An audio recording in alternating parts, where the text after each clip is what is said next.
to architecture tour time.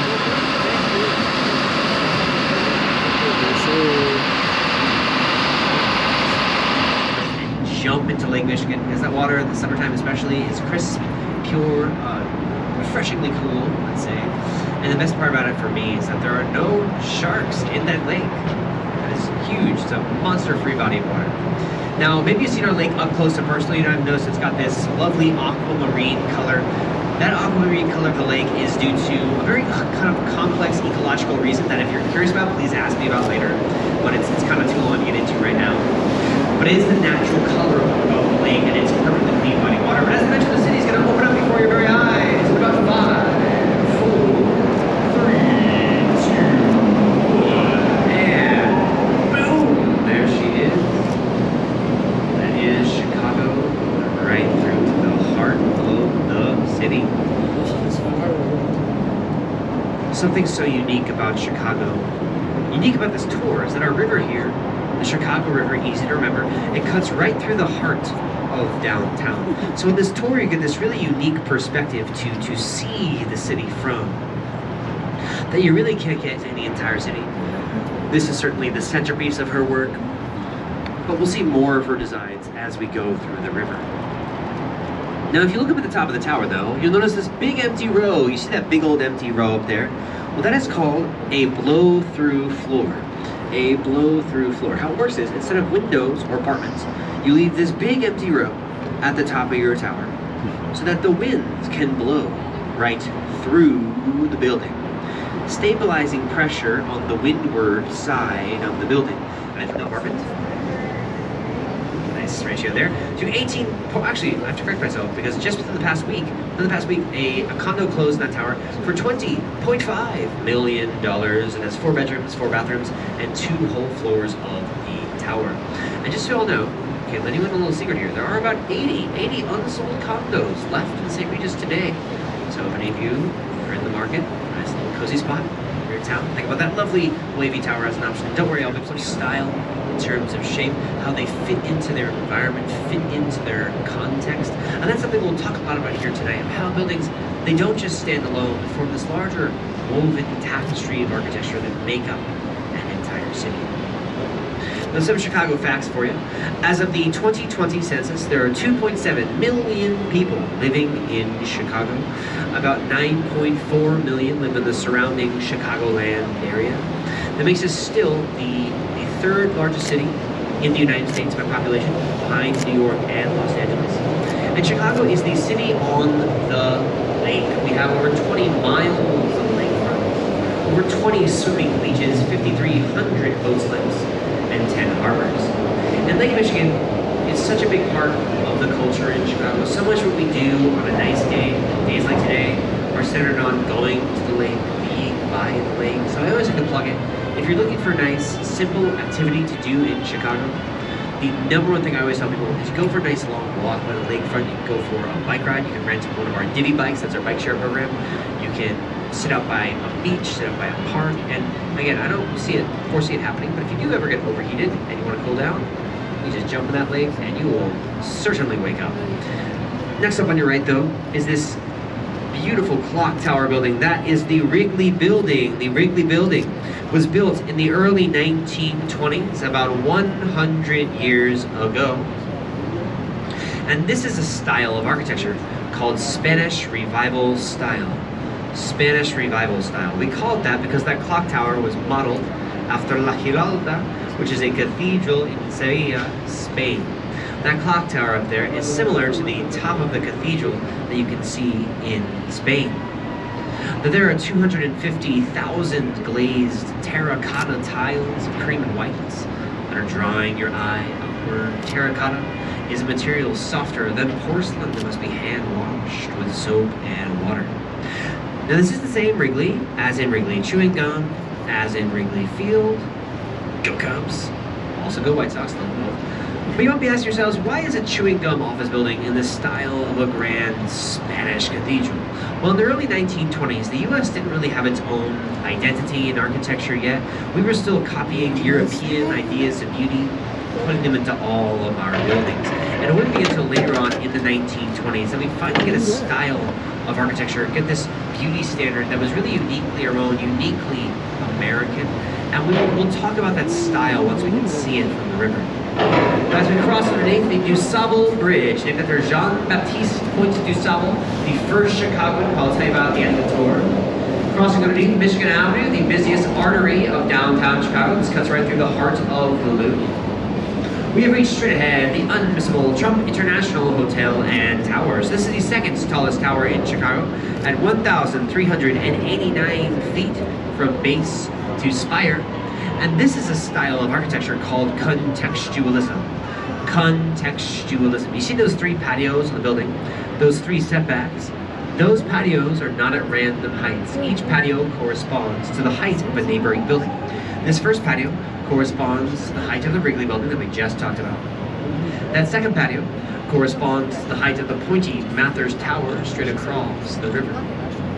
And then that third patio, way up there, corresponds to the height of this black box building just behind it called the AMA Plaza.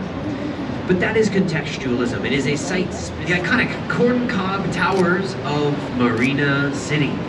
Marina City is the official name of that tower. Corncob Towers are the unofficial nickname. What a weird nickname, right? I wonder how they got that. Because they look like corn cobs, they really do. It was a very astute name. Now, way back in the 1960s, nobody was really living in the downtown area of Chicago. In fact, no one was really living in city centers across the US. That was more of a European thing. And there's a man, Bertrand Goldberg, an architect who wanted to change that. He wanted to bring people to live in downtown Chicago. So he built this utopian, vertically stacked world. He built a city within a city. Because in Marina City, you can have nearly everything you could possibly need, and you can live right above the Chicago River. In these buildings, you're gonna find restaurants, shops, a swimming pool, a skating rink, a bowling alley, a theater, and of course, parking. A key essential to living in downtown Chicago. If you have a car, parking is very precious down here. And we'll see some more from this architect, more circular buildings later on. But on your left, this Riverwalk area where everyone's gathering is a public amenity that zippers together 1.3 miles of Chicago River shoreline.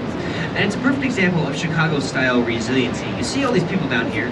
20 years ago, before the Riverwalk was built, nobody really used to come down to the river. The river wasn't that much of a destination for people. So the city had invested in the future, in beauty, and now you can come enjoy the river like never before. As you can see, you can go for a walk, sit out and enjoy the weather, grab a little drink.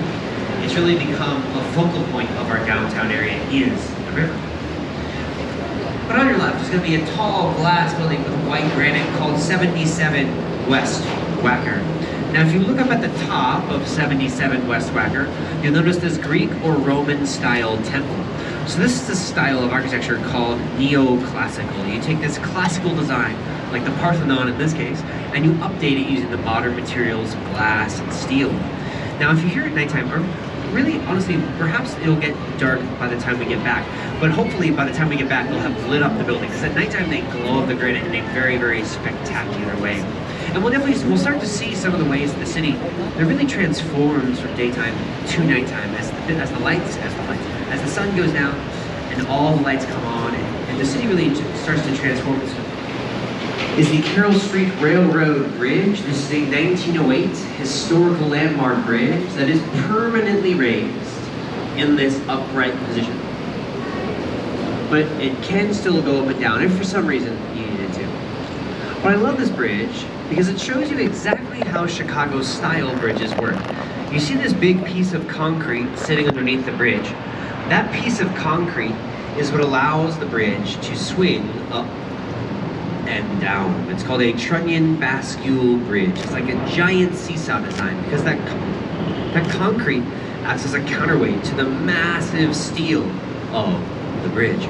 But it's great because all our bridges, they work in that exact same fashion. Straight ahead, you got that beautiful glass building with that Y-shaped base. Almost looks a little bit like a giant pencil stuck into the ground. That is 150 North Riverside, 150 North Riverside from 2017. Same year this other giant new glass building was built, River Point, built that same year of 2017. Now, this Y-shaped design, it's called a cantilever design, is for two reasons. Number one, once more so that the building's caissons, the foundations of the building, don't interfere with the Metro and Amtrak train lines that cut underneath the building. But number two, the city has an ordinance. It has a rule for a 30-foot setback for a river walk for all the new buildings by the river. This is super important to us here in Chicago, that we keep our waterways, the river, the lake, open, free, and clear for pedestrian access, for everybody to enjoy. As you can see on that side of the river with that lovely river walk area. By the way, if you're ever looking to do any sunbathing, I highly recommend those Adirondack chairs during the afternoon, mid-afternoon, over there on your left. But that's why it's got this very specific Y-shaped design. Now the base of this building is amazingly only 39 feet wide, 13 meters wide, and it is very tall. So you're going to deal once more with building sway. And to reduce that building sway, they use the technology called inertial slosh dampers. Inertial slosh dampers. It works like water in a bucket. When this building sways in one direction, 160,000 gallons of water in 12 tanks at the top of the building sloshes in the opposite direction to correct for the sway. It's like this giant water shock absorber. The inertia creates a balancing liquid force, able to dampen the oscillation, bring that building back to rest more quickly, reducing sway and reducing nausea. It's very important. You don't want people getting seasick up here. So you gotta bring down that sway.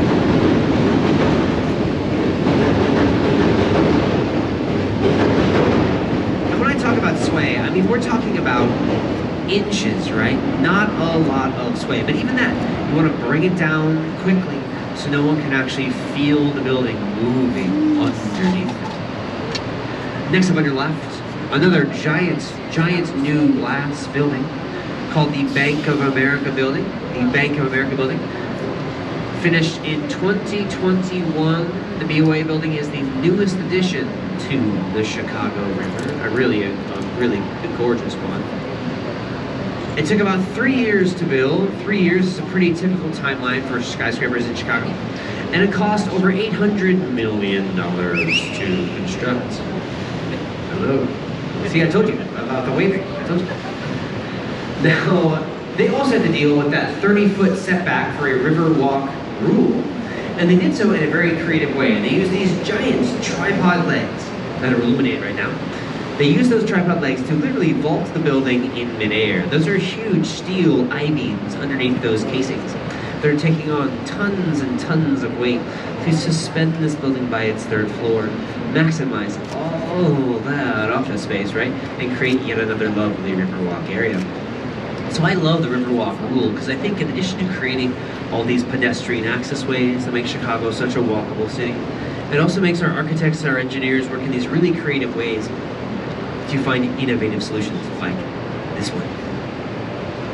But we are going to jump into our little time machine because these next five buildings coming up on your right, were all built in chronological order. So they really demonstrate the evolution of architecture, not only here in Chicago, but across the United States. First up on your right, you got 2 Riverside Plaza. 2 Riverside, another example of Art Deco. Dark windows, the vertical lines, Indiana limestone, beige color. This was an old newspaper building. But what happened in 1929? The stock market. Boom! It crashed. And we entered the Great Depression, and there was a virtual freeze on the building of office buildings from 1932 to 1957. That's about 25 years of no building. But when we reboot architecture in the late 50s and 60s, we jump right into black box modernism, which you can see over here on the right in Gateway Centers 1 and 2. Black box modernism. Hello. I told you. Now, the father of the black box was a man named Mies van der Rohe. Mies van der Rohe.